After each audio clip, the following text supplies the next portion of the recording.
بسم اللہ الرحمن الرحیم. کبھی کبھی ایک خواب صرف خواب نہیں ہوتا، ایک مشن ہوتا ہے. فیصل آباد کے نواحی گاؤں سے اور پھر لاہور، اور لاہور سے لندن، اور پھر لندن سے واپس لاہور. یہ ایک طویل سفر ہے، کامیابیوں کا، مشکلات کا، اپرچونٹیز کا. اور اس سفر کو طے کیا ہے علی آصف نے، اور پچھلے 15 سال سے مقیم ہے لندن میں. اور نہ صرف اپنی زندگی بدلی ہے بلکہ اپنے سے جڑے ہوئے لوگوں کی بھی زندگی بدل رہے ہیں. اور پاکستان میں خواتین کی ترقی کے لیے بہت پیش بھی ہیں، کیونکہ آپ گھر بیٹھی خواتین کو نہ صرف امپاور کرتے ہیں ماڈرن ڈے سکلز کے ساتھ، بلکہ انہیں کامیابی کے لیے نئے زاویے اور نئے راستے سکھاتے ہیں. اور آج سینکڑوں خواتین ان کے نیٹ ورک کا حصہ ہیں اور گھر بیٹھے باعزت روزگار بھی کما رہی ہیں اور گلوبلی اپنا ایک اچھا کنٹریبیوٹ کر رہی ہیں اپنی سکلز کی شکل میں. آج میرے مہمان ہیں علی آصف. کیسے ہیں آپ؟ میں ٹھیک ٹھاک. آپ کیسے عمر بھائی؟ فائن الحمدللہ. اچھا، آپ کی کہانی بڑی انسپریشنل ہے، اور یہاں میں اپنے دیکھنے والوں کو یہ بھی بتا دوں کہ عمر نذیر پوڈ کاسٹ میں ہم ایسے لوگوں کی نہ صرف کہانی کو سامنے لے کے آتے ہیں، بلکہ میں کہوں گا ہم کہانیاں ہی نہیں سناتے بلکہ سوچ کو بدلتے ہیں. سوچ بدلتی ہے تو زندگی بدلتی ہے، اور علی آصف ایسی ہی ایک کہانی ہے. علی آصف، اپنے بچپن کے بارے میں بتائیے کہ آپ کا بچپنا کیسا تھا، اور وہ کیا ٹرننگ پوائنٹ تھا زندگی میں جس کی تلاش میں آپ اپنے نواحی گاؤں سے نکلے، اور پھر ایک لمبا طویل سفر ہے آپ کی زندگی کا.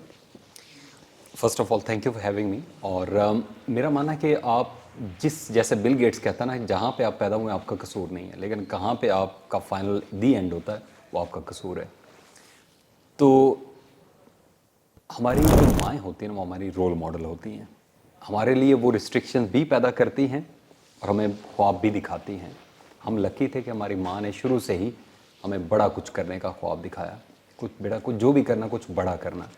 اور ان کی نا ایک دعا ہوتی تھی بچپن سے لے کے آج تک بھی مجھے یاد ہے. وہ کہتے کہ بیٹا تم بادشاہ بنو گے. وہ ہمیشہ یہ دعا آج بھی دیتی ہے، اور میں ہمیشہ کوشچن کرتا ہوں کہ امی جی یہ کیا ہے؟ کہتے بس تم دیکھنا کیا ہوتا ہے. تو بس اللہ سبحانہ تعالیٰ ان کو لمبی زندگی دے، ان کی دعاؤں کا نتیجہ ہے. الحمدللہ.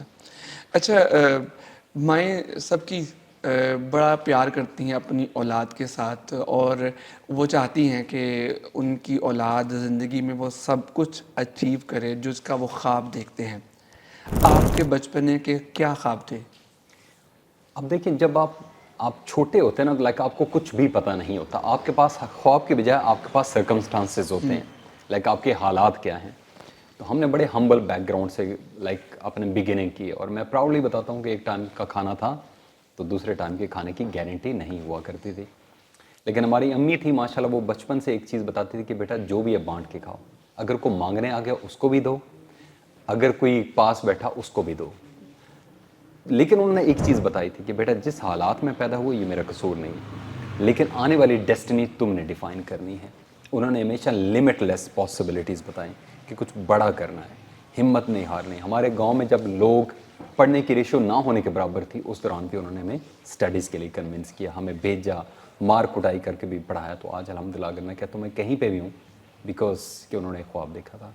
جی. اچھا، ماں نے خواب دیکھا، آپ نے اس کی تعبیر کا سفر شروع کیا. اس سارے سفر میں ٹرننگ پوائنٹ کیا تھا؟ ہوتا کیا کہ جب آپ جن سرکمسٹانسز میں پیدا کرتے ہیں نا، دو چیزیں ہوتی ہیں. یا آپ ان کو ایکسیپٹ کر لیتے ہیں، یہ میری ریالٹی ہے، یہی میری لائف ہے، اسی میں نے لائف گزارنی ہے. یا آپ کے اندر وہ آتش ہوتی ہے کہ نہیں یار میں نے کچھ کرنا ہے.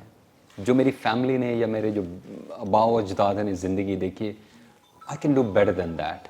یہ ان کے لیے، کیونکہ ہر اولاد کے لیے اس کی ماں باپ کی کوشش ہوتی ہے کہ وہ ان کے بہتر سرکمسٹانسز دے. تو اگر ہماری امی ابو نے ہمارے لیے کوشش کی تو ہماری رسپانسبلٹی ہم آنے والی نسل کو اس سے بھی بہتر حالات دیں.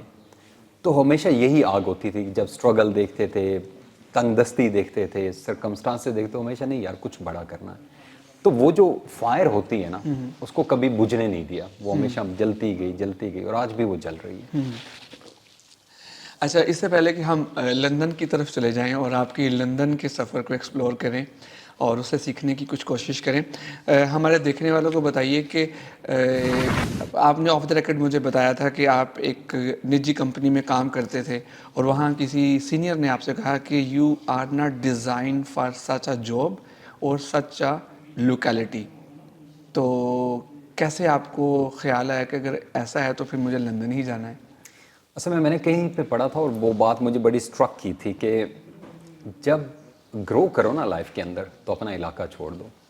اس کا مطلب یہ نہیں کہ وہ لوگ برے ہیں، وہ لوگ ٹھیک ہیں، لیکن آپ کے سوچنے کا انداز بدل چکا ہے، آپ کی لائف سٹائل بدل چکا ہے، آپ گرو کرنا چاہتے ہیں اور اس انوائرمنٹ کے حساب سے آپ آؤٹ گرو کر رہے ہیں. They are not bad people and you are not good person at whole. لیکن ہوتا کیا ہے کہ جب آپ وہاں سے اپنے آپ کو ڈفرینٹ ماحول میں لے کے آتے ہیں تو آپ کی گروتھ کے چانسز بڑھ جاتے ہیں. ادروائز وہیں پہ بندہ خاندانی ایشوز میں، فیملی میں، محلے کے پھڈوں میں اس سے ہی نہیں نکل پڑتا. کیونکہ ایک چیز ذہن میں رکھیں، جو مڈل کلاس سے لو لوگ ہوتے ہیں، لوور مڈل کلاس یا پور، وہ پھڈوں میں بڑا پڑتے ہیں. جو لوگ مڈل کلاس سے ابو چلے جاتے ہیں وہ پھڈوں کو اوائڈ کرتے ہیں. جو نیچے ہوتے ہیں ان کو پھڈا ڈیلی بیسس پہ چاہیے کوئی نہ کوئی. اور پھر سب سے خوبصورت اگزامپل ہے حضور پاک صلی اللہ علیہ وسلم کی کہ انہوں نے ہجرت کی تھی. اللہ سبحانہ تعالیٰ نے ان کے تھرو ہمیں بتایا تھا. وہ جب مکہ اور مدینہ میں نبوت ان پہ نازل ہوئی تھی تو ان کو اسٹرگل ہوئی. لوگوں نے ایکسیپٹ نہیں کیا کیونکہ لوگوں کا ایک ہی کہنا تھا یار یہ کل کو ہمارے ساتھ وہی انسان ہے. تو اللہ سبحانہ تعالیٰ نے ان کو بولا علاقہ بدلیں، مدینہ میں جائیں. جب وہ مدینہ میں گئے تو اللہ سبحانہ تعالیٰ نے ان کو کامیابی دی. تو سم ٹائمز جگہ بدلنی بڑی ضروری ہوتی ہے. اور وقت کے ساتھ ساتھ آپ کو اپنے مینٹورز، وقت کے ساتھ ساتھ اپنا انوائرمنٹ آپ کو چینج کرنا چاہیے. اگر آپ نہیں کریں گے آپ لکیر کے فقیر رہیں گے لائف ٹائم کے لیے. اچھا، اب آتے ہیں لندن. تو لندن کی زندگی جو پاکستان میں بیٹھ کے نظر آتی ہے اس میں بڑی اٹریکشن ہے، بڑی ایک گلیمرس لائف بھی لگتی ہے، اور لگتا ہے کہ جیسے درختوں پہ پاؤنڈز لگے ہوئے، جاتے ہی جا کے ہم نے انہیں سمیٹ لینا ہے. آپ جب لندن پہنچے تو زندگی نے کیا کچھ سکھانا شروع کر دیا؟ آپ کہیں پہ بھی جائیں نا عمر بھائی، لائف کے اندر محنت آپ کو کرنا پڑتی ہے. چاہے یو کے ہو، چاہے لنڈن ہو، چاہے لاہور ہو، چاہے فیصل آباد ہو، کہیں پہ بھی آپ کی قسمت سوچنے سے نہیں بدلتی. آپ کو محنت کرنا پڑتی ہے، آپ کو ہارڈ ورک کرنا پڑتا ہے. اور ابراڈ میں لائف اس سے بھی زیادہ مشکل ہے. آپ یہاں پہ دیکھیں، اگر آپ اپنا شہر چھوڑ کے کسی اور شہر میں چلے جائیں، یہ تو اپنا دیس ہے، جی بہت مشکل ہو جاتا ہے. تو وہ تو دیس بھی ڈفرینٹ ہے، لائف سٹائل بھی ڈفرینٹ ہے، بولنے کا انداز ڈفرینٹ ہے، فوڈ ڈفرینٹ ہے، سارا کچھ. تو اسٹرگل بہت ہوتی ہے. بٹ جیسے طارق بن زیاد نے بولا تھا برن دا بوٹس، کہ لائف میں جو بھی کرو نا کشتیاں جلا کے کرو. جب انسان سوچتا نا کہ یار یہ نہ ہو تو میں یہ کر لوں گا، یہ نہ ہو، تو وہ پھر وہی چکر میں رہتا ہے. میرا ماننا ہے کہ لائف کے اندر جو بھی کریں ایک کریں، لگ جائیں اپنی. اللہ سبحانہ تعالیٰ نے آپ کو، انسان کو اشرف المخلوقات بنایا، آپ کو اتنی ہمت دی، آپ کو اتنا حوصلہ دیا. اگر آپ ایک ڈائریکشن میں لگ جائیں اور 100% جو ہے نا ڈیڈیکیشن کے ساتھ، تو اللہ سبحانہ تعالیٰ آپ کا ہاتھ نہیں چھوڑتے. آپ مایوس ہوتے ہیں، وہ ہاتھ نہیں چھوڑتے.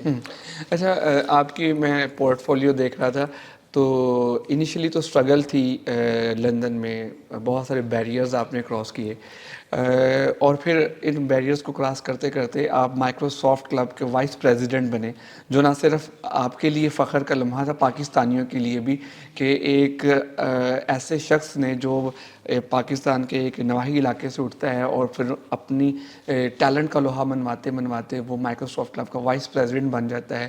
اور ہم نے دیکھا کہ آپ نے ایک بہت بڑے لیڈنگ بینک میں ایک بہت بڑی سیلری پہ کام کر رہے تھے، اور یہ ایک سینس آف اچیومنٹ تھی. لیکن اس کے بعد اچانک سے آپ نے سب چیزوں کو خیرباد کیا اور ایک ایسے I would say start up کا آغاز کیا جو کہ آج ایک بڑی کمپنی کی طرف سفر طے کر رہا ہے. یہ خیال کیسے آیا؟ جب میں نے بتایا نا کہ جب ہم پاکستان سے جاتے ہیں نا ابراڈ، تو وہاں پہ کمیونٹیز ہیں. پاکستانی کمیونٹیز انفارچونیٹلی بڑی لو اینڈ جابس کرتی ہیں، لیکن انڈین ہیڈ کاؤنٹ بہت زیادہ وائٹ کالر جابس کے اندر. بلو کالر میں یا وائٹ کالر میں انڈین بہت زیادہ ڈومینیٹ کرتے ہیں. اپنی بھی یہی خواہش تھی کہ یار اگر باہر آئیں تو کچھ تو بڑا کریں، لیکن وہاں پہ بھی آگے چھوٹا موٹا کرنا، گزارا ہی کرنا، تو پھر بہتر اپنے دیس میں کر لو. لیکن باہر اگر آپ آئیں تو آپ صرف اپنے لیے نہیں آئے، آپ اپنے ملک کے ایمبیسڈر ہیں، آپ اپنے ملک کو بھی ریپرزینٹ کر رہے ہیں. تو خواب ایک ہی تھا کہ کچھ بڑا کرنا ہے. جیسے کہ نا تڑپ ہوتی ہے.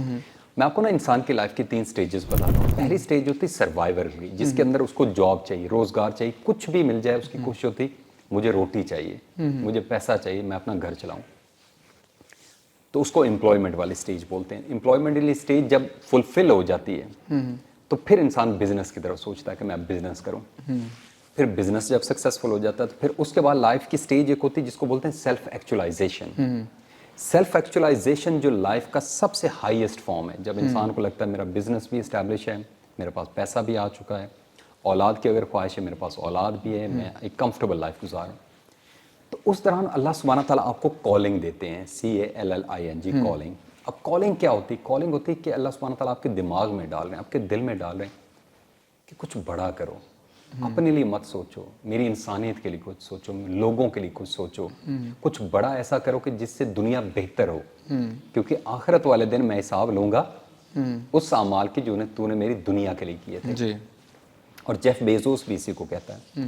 تو میرے اندر ہمیشہ ایک بے چینی رہتی تھی. امی بھی کہتی تھی کہ بیٹا کیا کر رہے ہو, کچھ ایسا کرو کہ اس سے اپنے ملک کا فائدہ ہو. جب میں 18 میں آیا تھا 2018 میں پاکستان میں, تو یہاں پہ لائف کوچنگ, مینٹرنگ, اسپیکنگ کا بہت کلچر تھا. تو میں بڑا اپسیٹ ہو گیا, پریشان ہوا. وہ کہتے ہیں اٹ پٹ ٹو دی تھلے موٹیویشنل اسپیکر. تو بندہ حیران ہوتا, اب بچے جن کو اپنی لائف کی ڈائریکشن نہیں, اور بلکہ اکثر بچے رابطہ کرتے تھے کہ سر میں موٹیویشنل اسپیکر ہوں, مجھے ہیلپ کر دیں. میں کہنا پتر تو آپ پہ ہی ہے, میرے تو کیوں ہیلپ مانگ رہا ہے. سو بچوں کے پاس نا ڈائریکشن نہیں ہے. موٹیویشنل اسپیکر آپ سے کہہ رہے ہیں کہ مجھے موٹیویشن دے دیں. ایگزیکٹلی سر, میں ٹائم پہ اٹھ نہیں پاتا, اچھا سر میں ڈائٹ کیسے اپنی بہتر کروں, میں اب لائف میں سکسیزفل کیسے ہوں. وہ کہتے ہیں نا ٹھوکر کھا کے انسان ٹھاکر بنتا ہے. لوگ اسٹرگل نہیں کرتے. لیکن جب میں 20 میں آیا تھا نا, تو میں نے دیکھا پاکستان میں چینج آ چکا ہے. اب لوگ IT کی طرف, فری لانسنگ کی طرف, ڈیجیٹل مارکیٹنگ کی طرف جا رہے تھے. میں نے کہا exactly this is the opportunity. Resign کیا, کمپنی اسٹارٹ کی, کووڈ ہو گیا. بٹ الحمدللہ وہ جو ڈیسیجن لیا تھا اٹ وازنٹ ایزی, بٹ اللہ سبحانہ تعالیٰ کے کرم سے جو سفر مجھ سے شروع ہوا تھا 2020 میں, کل آپ نے دیکھا ہوگا کہ وہی سفر ماشاءاللہ اب. جی,